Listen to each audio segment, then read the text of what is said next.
test results came in, like it was cancerous, and I was like, oh, I'm 20, like this is, no one in my family's ever had cancer. Knowing that people had faith in me, like it kind of got me like back on my feet, being like, oh, I'm good enough, like I can get these things, and I don't know, it had a really big impact.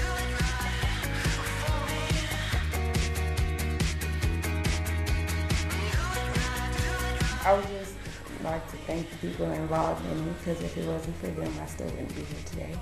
And if I wasn't here, I couldn't make the impact that I am on campus.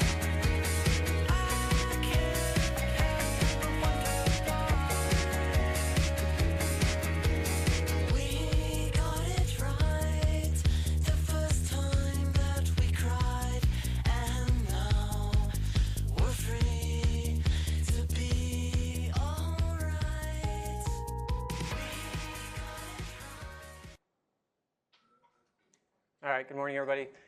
So K-State Proud is a pretty awesome organization. Some of you are probably in it already, but they're having a training tomorrow at 5:10 if you want to be involved, Leadership Studies 126. Basically what it is we try to identify students who need help. Maybe they're a little short on funds for whatever reason, and we swoop in with donations from students and let them stay at K-State rather than having to fail out because they don't have enough money or something like that. So these donations make a really big difference, and if you want to be involved, we're going to have a meeting tomorrow at 5:10. So today's lesson is about how we create our tools and then our tools create us. And I want to start in New Guinea with a really powerful story that changed my life. It's a story of, it happened in the 1960s, and this is at a time when New Guinea was just starting to connect with the technologies of the outside world. And this guy, Edmund Carpenter, went there. He's an anthropologist. This is a time when New Guinea was still a territory. It was a colonial outpost of Australia. And Australia was trying to educate people in New Guinea. So they had books, and they were thinking about instituting radio and films that they would send all over to these rural areas to try to see if they could bring them into sort of the 20th century, so to speak. And so they sent Edmund Carpenter out to study how people reacted to media for the first time. So these are people seeing their photographs for the first time ever, people hearing their voices for the first time ever. And you can imagine like what a shock this is. One thing to note is that these people had actually never even seen their images. So that a lot of them had never seen a mirror before. The water in their areas is all running water, so they'd never seen still water where they might catch an image of themselves. So sometimes they actually had to be trained how to see the photographs. So you'll see every once in a while Carpenter sort of pointing out like, this is you, and these people are like, who's that guy? They literally say like, who is that? I don't know who that is. But watch the reaction here as he starts to notice that it's him.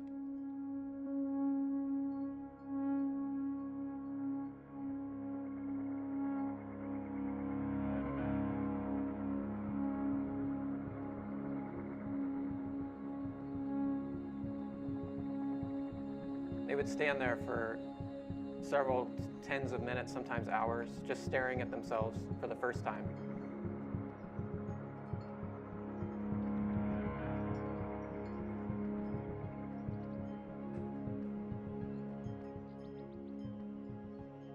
Carpenter would come to see that they were actually changing really dramatically as this happened. Their consciousness was changing.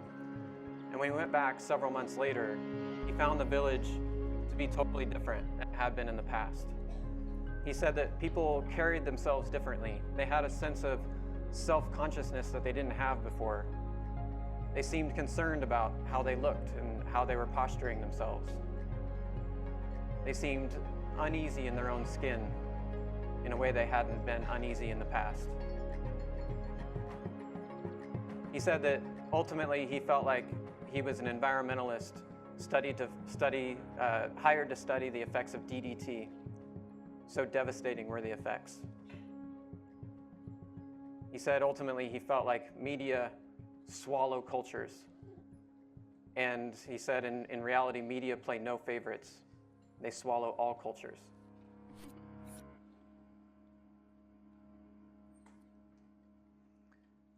So when he came back, he wrote this book called Oh, What a Blow That Phantom Gave Me.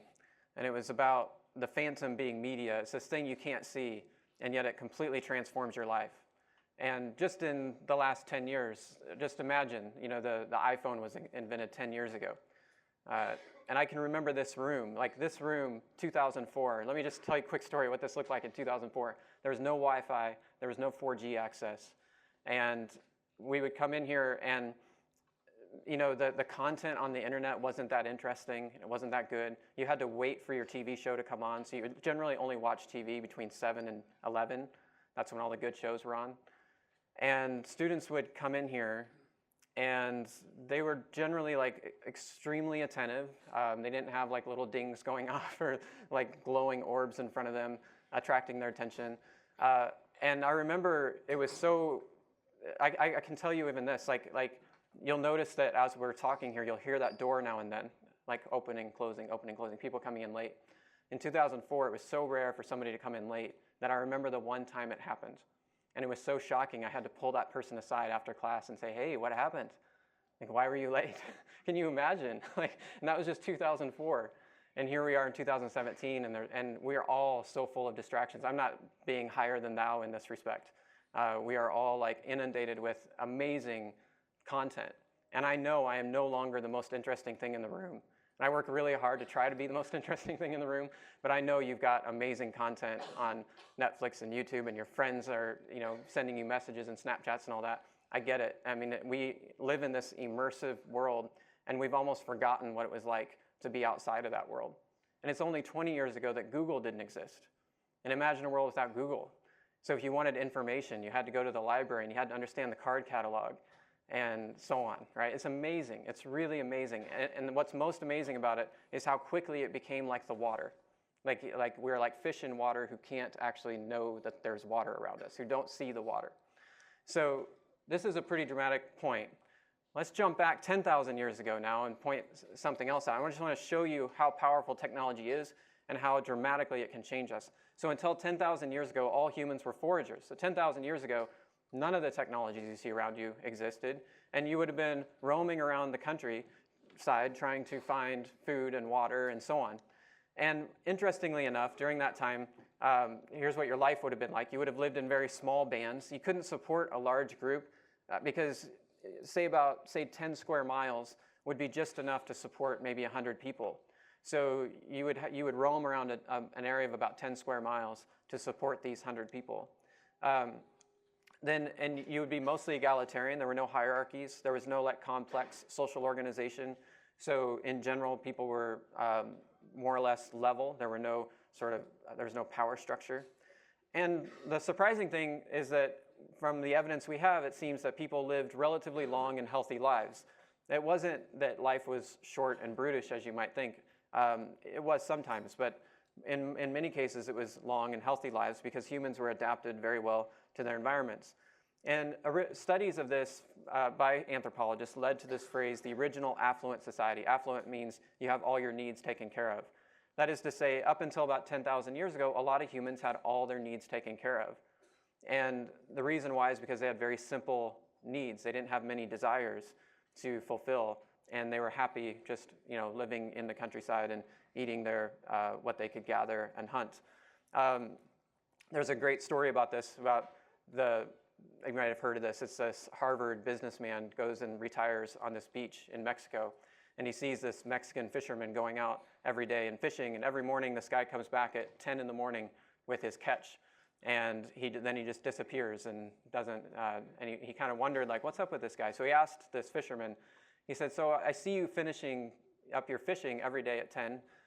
What do you do the rest of the day? He says, I take the fish home, we cook it up, I take a nap, and I wake up in the evening and I pull out my guitar and I sing and dance into the night. And the Harvard businessman was like, I've lived a long life, it's very successful, let me give you some tips. He said, what you should do is you should actually fish all day. Take your surplus, give it to your wife, send her to the market. As she makes more money, you can buy up larger nets and larger boats, and pretty soon you'll have a whole fleet of boats.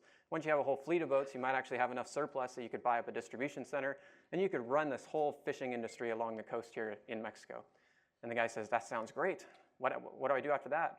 He says, that's the best part. You sell all your assets, you buy a nice little cottage on the beach in Mexico, you go fishing every morning, you take a nap, and then you wake up and you sing and dance into the night. So the guy's like, I think I got it made as it is. And that's the kind of the original affluent society, right? Like we work so hard for these extra desires we have, but we could also work a lot less with fewer desires. So what happens 10,000 years ago is people start planting crops. And the reason why they start planting crops is because the environment changed. We had like sort of this mini ice age. And as the mini ice age happened, the planet cooled and it dried. And this is why everywhere around the world at this time, people start gathering around rivers and planting crops. It was a survival strategy. And so this is what's happening as the land dries, is that people are gathering near whatever water source they can find and sowing seeds for the first time.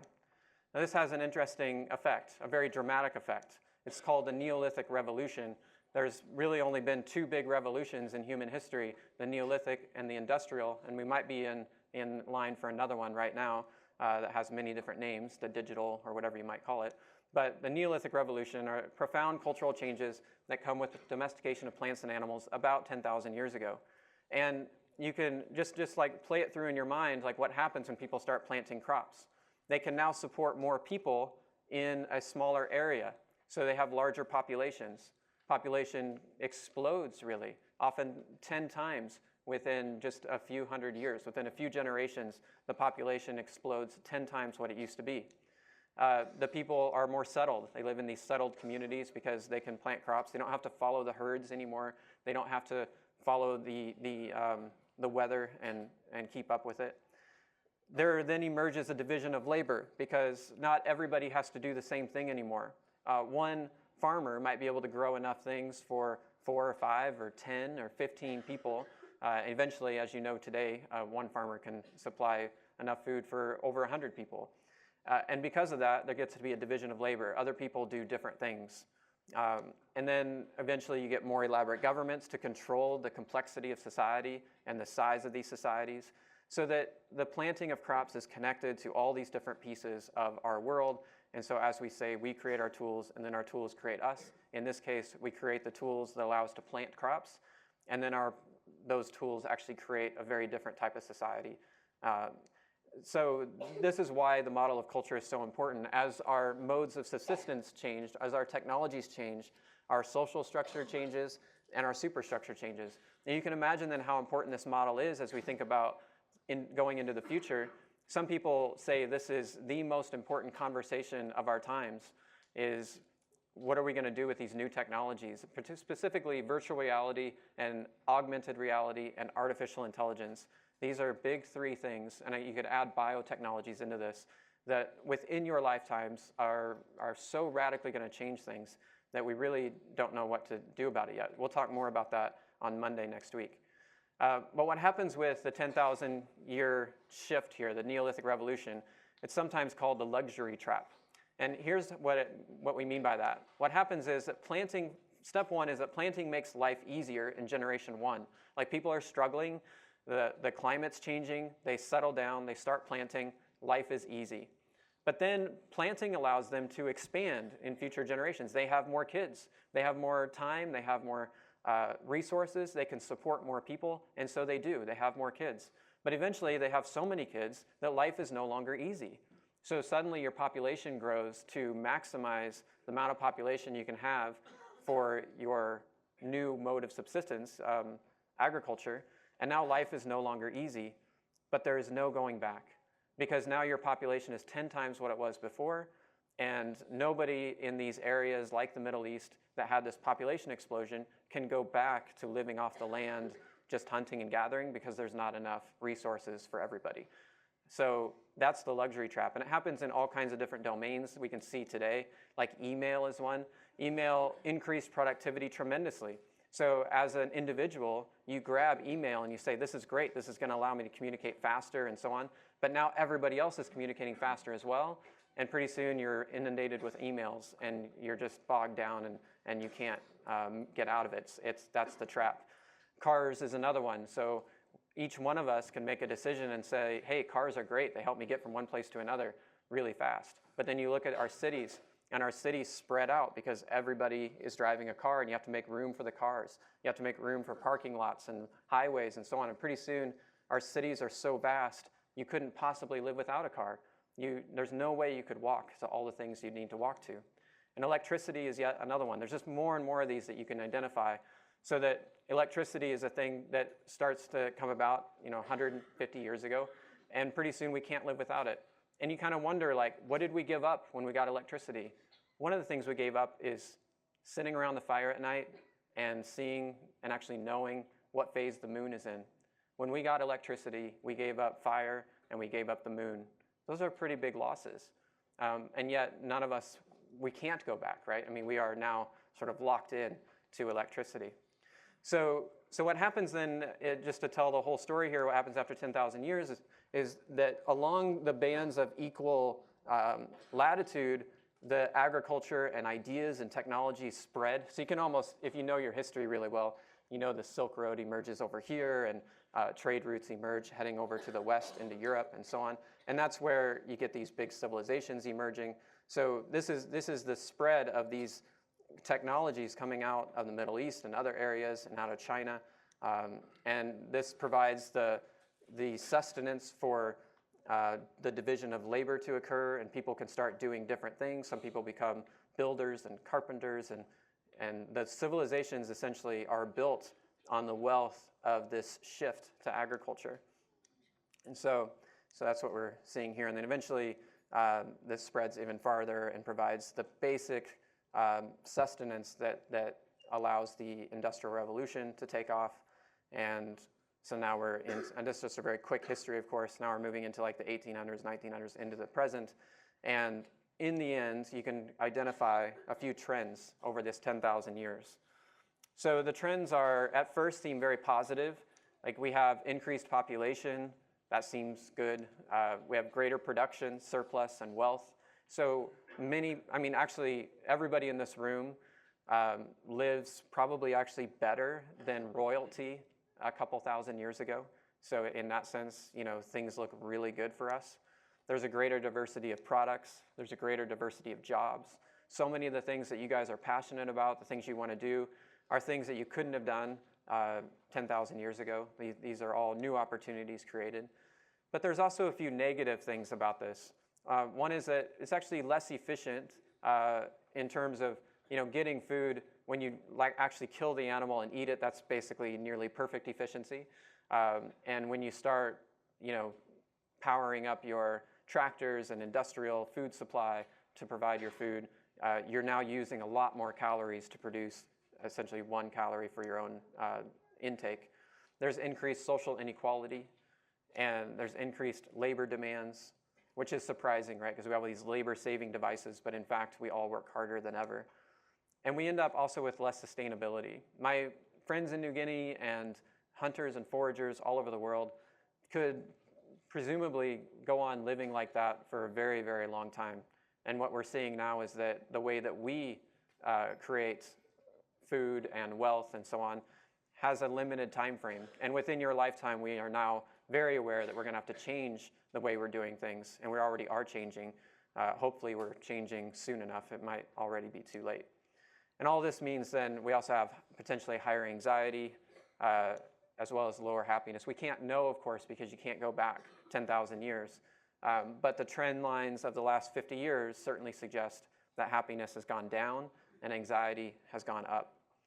So these are the broad trends. And just to give you a picture of how different things are from the beginning of the Industrial Revolution to now, 90% of people in Europe and America would have been farmers in 1790, and now less than 2% will be farmers. And so everybody in this room probably would have been planning to be a farmer. You would have known exactly what you're going to do, and now all of a sudden things look very different. We also lost a lot of other things, as we've already talked about. Nobody in this room that I know of can run over 100 miles at a time. We're not nearly as fit as these Maasai warriors. Our throwing capacities are limited. We can't sit in a squat for very long. We often sit in cubicles like this, and we live in cities like this that are large, sort of concrete jungles.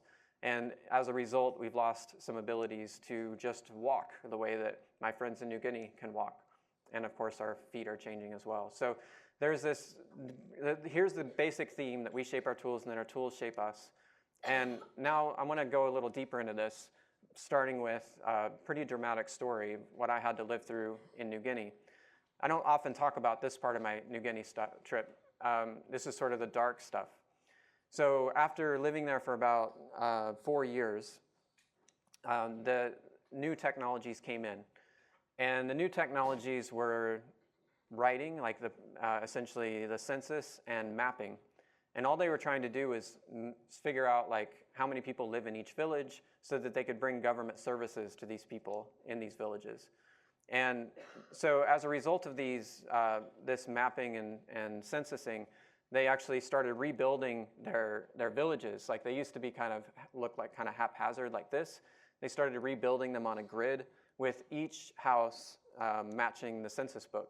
So the census book was actually changing the way that they lived in very dramatic ways. They also used to have open discussions about any problems that were happening in the village.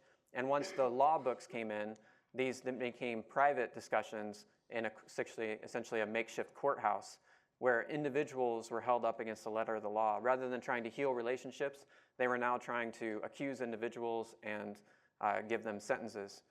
There was a lot of protest around this, and so the people who could read and write, which was only about 10 people in the village, they got together and decided to have a vote. The first vote they had was they voted unanimously that the only people who could vote are people who could read and write.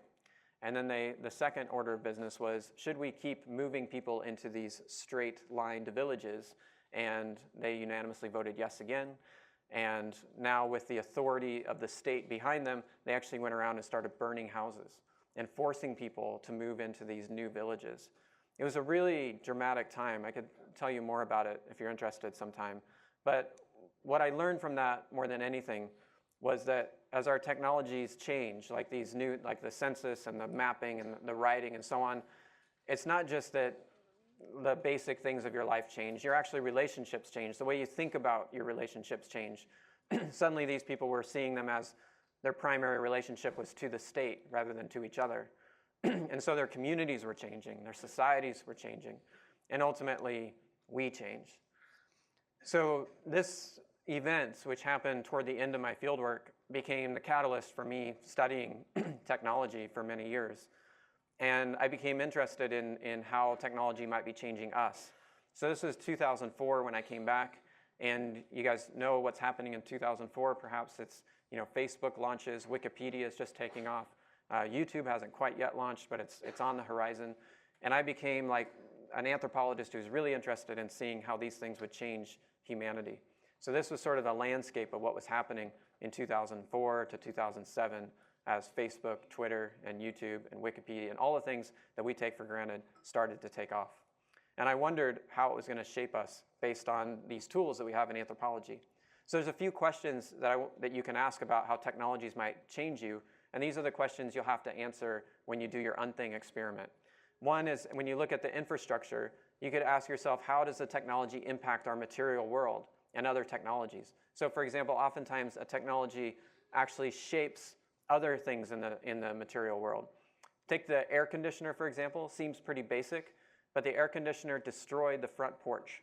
And you can actually see this as you go from the middle of town to the outskirts of town.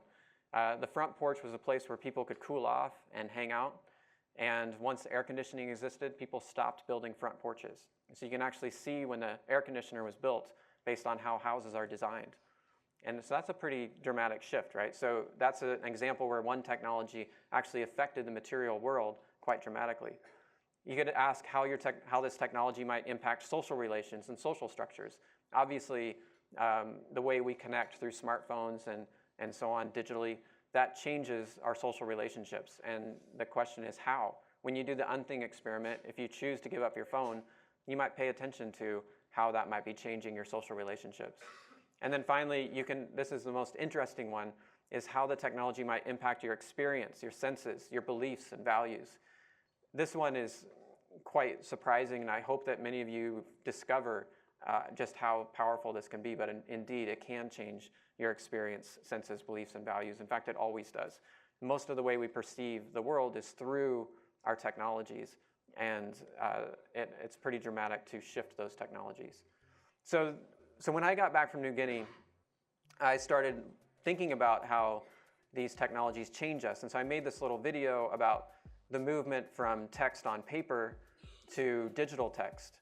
So when text is written on paper, it's kind of one thing, it's static and it doesn't change and so on. But digital text is different. Now I'm speeding this up because it's a super nerdy video. But basically, I dove into the code and I showed how the rise of XML was different than the traditional HTML, and that allowed for the sort of Web 2.0 social media that we're well aware of. So this is the whole video here, sped up to a few seconds. And the idea was just to point out that, look, this isn't just about information. This is about how we connect as people. And because we're connecting differently through Wikipedia, through Facebook, and so on, we're going to need to rethink a few things. And then I just started listing some of those things.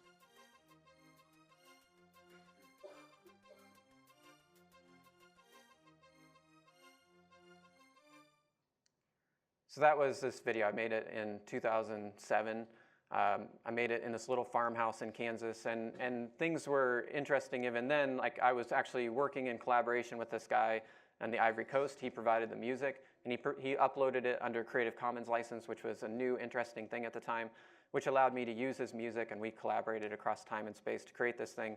I made it on a Wednesday, and on Friday it had 253 views, and I was like amazed because as an anthropologist, if more than 200 people read your work, it seems like a big deal.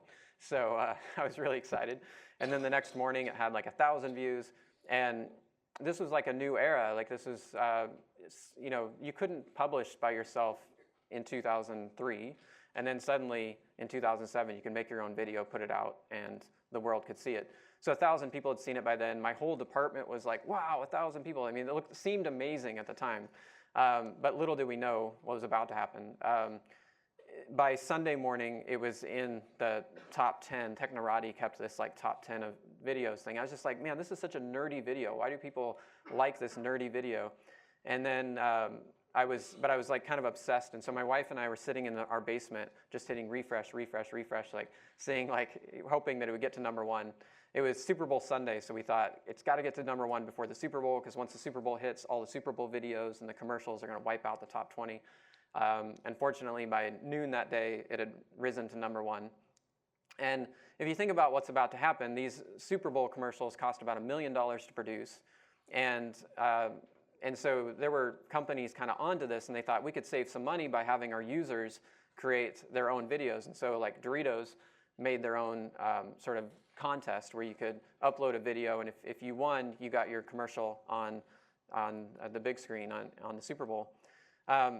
But you can see this can sometimes go wrong. This is what Chevy did. They allowed you to take videos, piece them together however you want. This is in 2007.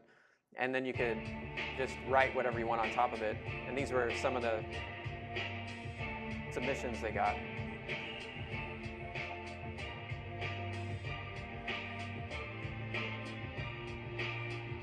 So Doritos didn't want that to happen, but so they kind of edited the contributions. But this is the one that ended up winning. They asked the two guys who were like college kids, basically, how much it cost to produce, and they said it was $12.79. They just had to break a few Doritos bags in the process. So if you're keeping track, that's a savings of about $1 million, right? Since it originally cost $1 million to produce. But it still did really well, even for $12.95. It was in the top 5 in terms of its overall effect on people. But you can see here in 2007, it cost $2.6 million for a 30-second spot. So if you're doing the math, that's about $2.6 million they spent. And they asked these advertising executives why they would spend $2.6 million for 30 seconds on the commercial, on the Super Bowl. And they said, well, it's all about water cooler talk and Twitter. You know, it's all about, like, what are people talking about online and what are people talking about at the water cooler? And the next day, if you checked, the #1 video was not $2.6 million. It actually cost $0 to produce, because that was still my video. There's like this amazing moment where I was sitting in this farmhouse in Kansas, and I made this little video that actually outperformed these $1 million productions. That was like a really, like, obviously a big moment in my life, but also I think a big moment in the shift in media and how media is produced. So this little video went on to be viewed by millions, and it really sort of underscored the notion that we might need to rethink all of these things. In particular, because at that time, one of the biggest things that was going on was that people were feeling this tremendous loss of community. Robert Putnam had written about this and said that we were now bowling alone, that by all kinds of measures, our community was at an all-time low. And I think I've mentioned this before. It was like we were shopping in boxes and then living in these boxes and looking back into the world through these boxes. And then over time, we just shopped in bigger boxes and, you know, looked through our televisions and so on. And so there was this sort of cultural inversion happening where, on the one hand, America in general was expressing this ideal of individualism, but we really valued community. We longed for community. We were expressing independence, but we longed for solid relationships. We were expressing commercialization, but we were really valuing authenticity. We really hungered for these things. And sort of all these technologies kind of hit at just the right time to bring people into sort of offer an opportunity for community, relationships, and authenticity. So, for example, this didn't play here. See, this will work. Oh, media's not working. Okay, so I'll give you another example. This is what it looked like in 2003. Is that there was this like Moldovan pop song that was very popular, but you could only watch it on television, you know. And then in early 2004, it started to spread throughout Europe, and then finally made its way over to Japan, where some early adopters of internet video downloaded it and created their own little mashups with these little animations. And one of these animations found its way to a suburb in New Jersey where Gary Brolsma looked into his webcam and said, "Hello." And this would become one of the first viral videos ever. At a time in which YouTube didn't exist and it wasn't easy to share videos, Gary Brolsma was just nerdy enough to know how to do it. So nerds really ruled the web at this time, by the way, and it was an awesome time for us. So Gary Brolsma makes it onto the Today Show, as you'll see here. Video made by a teenager from New Jersey is finding itself into email boxes everywhere, and folks, this one is the real deal. So again, this is sort of 2004, 2005. You know, it's coming into email inboxes, right? But it's about this time also that the three founders of YouTube are finding their domain. They actually claimed the domain in February 2005. They launched in April 2005. This is the first video they posted. And soon after that, the Gary Brolsma video took off on YouTube. And it became the first viral video of YouTube. So that if you went to YouTube by 2007, this is what YouTube looked like, and you search for Numa Numa, you get 58,000 hits. And what these were people just joining the dance. So it was sort of like, I don't know, it's like this new space opened up and everybody decided to create like a conga line or the Macarena or something. It's like, this was like the dance of the internet. And thousands of people joined in to sort of celebrate this new space where they hoped that they could build a new form of community and new types of connections and so on. So this is why we decided to study it as a group. And so we started a whole research group to kind of look into these changes. And so we started vlogging. These are all students who joined in at the time. This is 10 years ago. And you can see some of the insights here. And I had a mirror around here to show you guys, but, oh, here it is. This is what I'm talking to. Not you, this. Well, you, but this. I'm talking to you, but for the time being, I don't know who you are. It's pretty amazing, like, how different things were in 2007. Let me show you, I can tell you, for one, every student was super anxious about putting themselves onto a camera at all. And we weren't even sharing these necessarily with a lot of people. They just didn't even want to see themselves on camera. They thought it was very awkward. So here's an example of this. Oh shoot, media's not found. Okay, so basically imagine like really awkward girl talking. Sorry, the media is not there. These are really old videos, and I think the codecs have expired, so I apologize. I'll try to update the videos for next time. But so imagine this girl being very awkward. She doesn't want to see herself on camera, and then you shift to the present, and check it. Did that come out okay? That's the best one of the 300 pictures I've taken of myself today. Every girl in the picture is locked into her phone. Oh, Lord. Every single one is dialed in. Welcome to parenting in 2015. They're all just completely transfixed by the technology. Peralta knocks it into center. David tonight 2 for 2, a leadoff single here in the fourth, and nobody noticed. all right. So this is where things get interesting, because now we can ask this question of how the technology might impact our experience, our senses, our beliefs, and our values. And I tell you guys, this is such an exciting question. I'm only going to be able to touch the surface of this, but there is every reason to believe that our culture, which is now so image saturated, I'll just go with images for now. If you give up images for your unthing, you may be very, very shocked at how your senses change, how often you walk around the world in a way almost imagining yourself on TV set or something, or like objectifying yourself and objectifying others. And when you give up images, that objectification fades away and life changes quite dramatically. That's just one example, but there are many others that we could share. So one of the things that happens that's really interesting with this sort of cultural inversion is it becomes a tension, because we value community relationships and authenticity, but we also value individualism and independence. And so what these new technologies bring to us is a new place where we have to negotiate. Are we going to be individuals? Are we going to seek community here? Can we get both? That's always the excitement of a new technology, is because we want connection, right? We have this sense that we want to feel connected to other people, but we hate constraint. And connection tends to mean constraint. So you go through this all the time, especially if you're like considering a long-term relationship with somebody, something like that. You want connection, but you're worried about the constraint of that. And what technologies maybe offers, like this, it's maybe a false promise, but they offer connection without constraint in very many different ways. So, for example, I mean, this is possible that part of the rise of porn and online porn is connected to this. You can feel connected, you can have your pleasure, whatever, but you don't have the constraints of a relationship. You can also enter public spaces and not have to feel as anxious if you hide behind a camera and so on. But there's this question of whether or not you're really connecting to the environment around you. But I want to show you another piece of connection without constraint that's actually a positive piece. A lot of times we only look at the negative, but there is a positive piece. And for that, I'll just introduce you to this guy. This is a guy that we studied in 2007.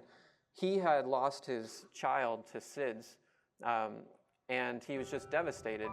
And so he started making April videos 17th, on 2007. Creating characters gave me an escape. It allowed me to be silly. It allowed me to act how I wanted to feel. It became a form of therapy, a coping mechanism. And after a while, it brought fun back to YouTube for me. You accepted my characters, even embraced them.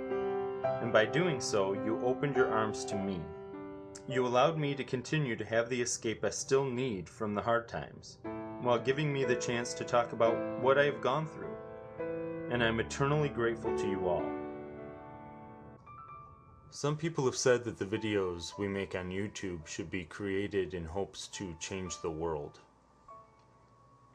I've made mine to help me live in it. And whether I make 100 more or 1,000 more, I will know forever that this website, this community, helped bring me life again. And there's something really special in that.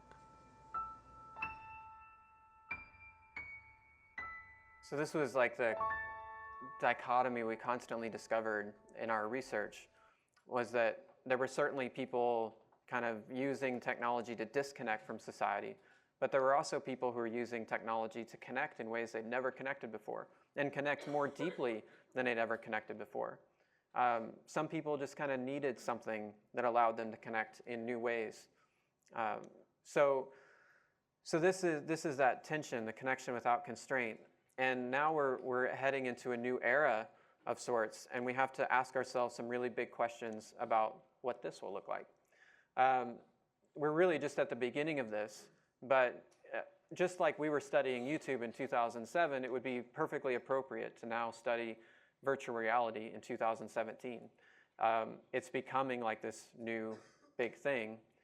And you saw it perhaps on the cover of Time last year. But there's also some interesting new research showing some problems.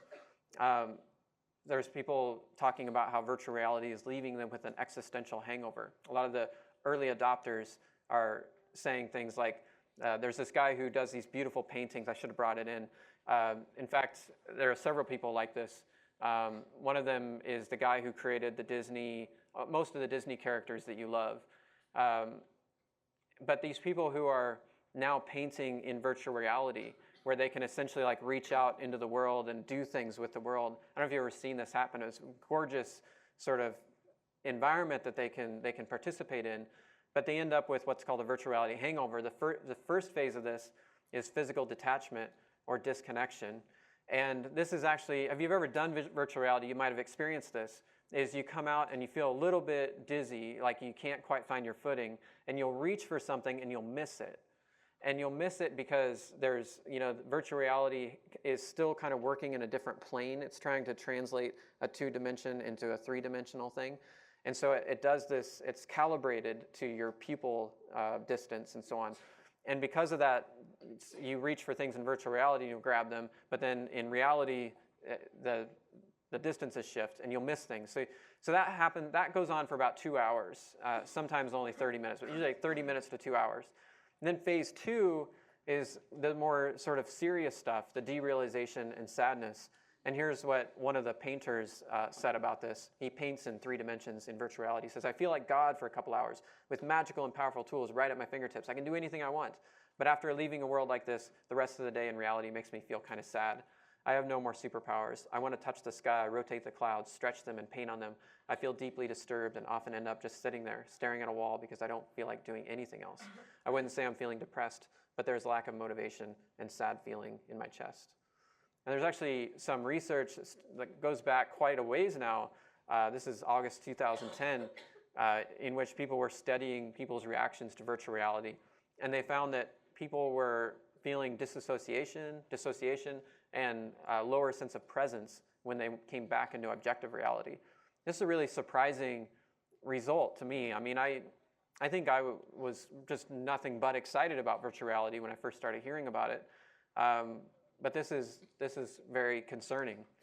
And of course, there's now all sorts of new things. You can basically more or less imagine what this is for. This is basically a sex robot, which allows for total virtual reality sex, in which you dial up your partner. You can decide exactly what your partner will look like, and you get a full feel-around experience, so to speak. And it's these things that have led people like Edward Castronova, a researcher, to suggest that there's going to be an exodus to the virtual world. There's this notion that the virtual worlds will be so enticing and so much better than the real world that we're going to see tens of millions of people, maybe even more than half people, spend more than half their time in virtual realities. When he first started writing about this, he pointed out that there were already tens of millions of people spending more than 40 hours a week in virtual worlds in 2008, and that was World of Warcraft. And then now you have all these other ones that are also drawing people in, and there is this concern that people will have this sort of exodus to the virtual world. But there's also people who say this is going to change the world for the better. So some psychologists, for example, have started treating depression by having people who have depression, severe depression, put on virtual reality, and then they just comfort a small child who is crying in front of them. And in over half of the depression patients, they have a very positive reaction to this. They feel much better after giving compassion to an imaginary avatar, but it has a real effect. So they think maybe that'll help. And then there's also journalists who are thinking about how they can tell stories in new ways and maybe elicit more empathy. So I'll show you an example of that here. We use a light stage, and the light stage means that we can capture somebody in a 360-degree way and make sure we get every natural nuance of their physical presence. So the virtual reality goggles actually have like a tracking system with these bright cherry red lights that the cameras can read, and they know exactly where you're looking in space. And that is what's key to making you feel comfortable. Despite the fact that the graphics seem limited, or that we don't actually yet have completely photoreal characters and environments, it's amazing how experiencing through your body allows you to suspend any questions and you actually feel like it's real. Klaus Schwab, who's the head of the World Economic Forum, came through my lab at USC and did hunger. He took off the goggles and turned to me and said, "Can you build me something on Syria?" It is another very powerful story, again using material that was captured on scene. It's a two-part piece that puts you in a corner in Aleppo when a mortar shell hits, a young girl is singing, and you really can hear the pain and the chaos of the ensuing event.